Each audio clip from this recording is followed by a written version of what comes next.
Time and corrosion can cause a brass shutoff valve to leak and fail. Here's how to replace the valve. First, find and shut off the water supply to the pipe feeding the water valve. There may be another water valve closer to the water supply, or you may have to temporarily shut off the water to the house. Next, drain off the water in the pipe so it won't spill a household of water when you cut the pipe. To do that, first locate a faucet that's physically at the same height or below the valve you're going to replace. Open the valve and let all the water that is in the plumbing system in the house drain out. To accelerate the process, open a few faucets above the valve you're going to replace to allow the air to rush into the plumbing system, breaking any vacuums and displacing the water so it can run out. With the water out of the pipe, it's time to cut away the old valve. Open the valve completely. Loosen the nearby support brackets and try to pull the pipe as far from the nearby surfaces as you can. This will not only give you room to work, but it will keep the flame of the torch away from flammable surfaces. If the space is tight, look for a circular pipe cutter. Pick a spot a few inches to one side of the valve. Placing the cutter around the pipe, turn it in a circular motion until the tool cuts through the pipe. Have a bucket ready to catch any remaining water in the pipe as it runs out.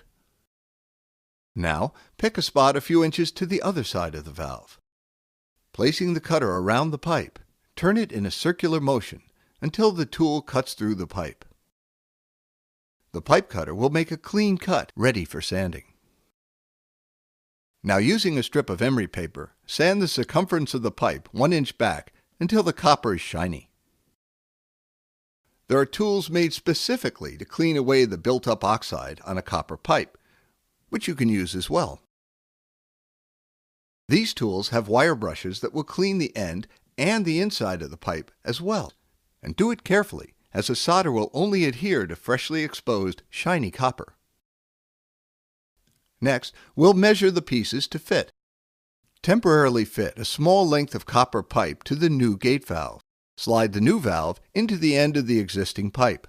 Hold the other end of the new pipe up against the existing pipe, and notice where they meet. Now make a cut mark 1/8 of an inch back from the end of the existing pipe. Using the pipe cutter, cut the length of new pipe at the mark. Sand both ends of the newly cut pipe until they are bright and shiny. Also clean the ends of the inside edges of the new pipe to remove all traces of oxide. And sand the inside of both ends of the new valve, and the insides of the new coupling you'll need to connect the two lengths of pipe. Any traces of oxide interferes with the solid bonding of the solder to the pipe, which is needed for a leak-proof joint. Spread the pipes apart and dry fit the new valve, pipe, and coupling to check for a good fit.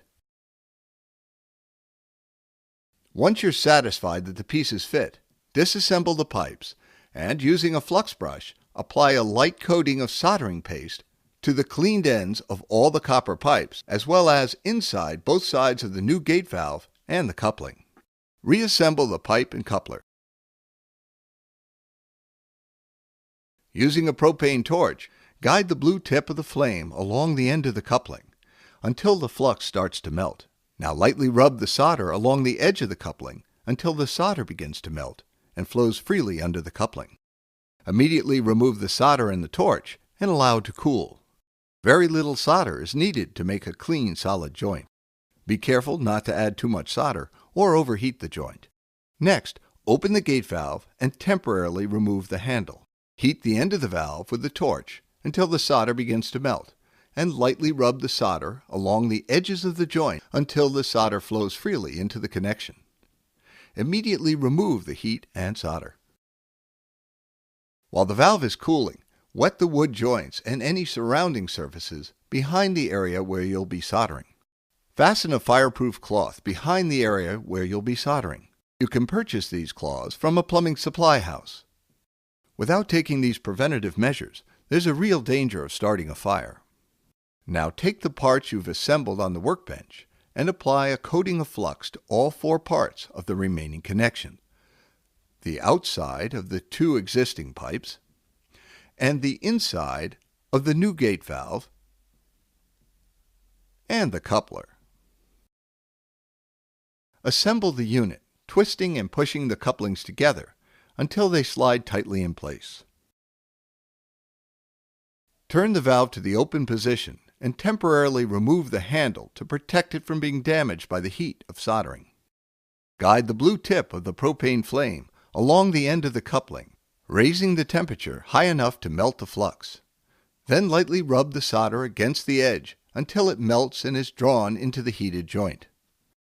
Now heat the edge of the valve, being careful to keep the torch from directly heating the valve mechanism itself.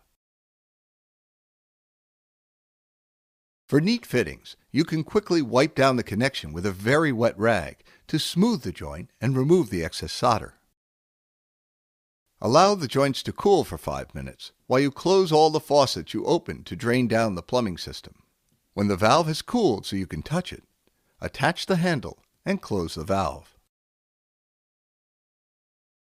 Slowly turn on the main water supply. Your new valve is ready for years of service.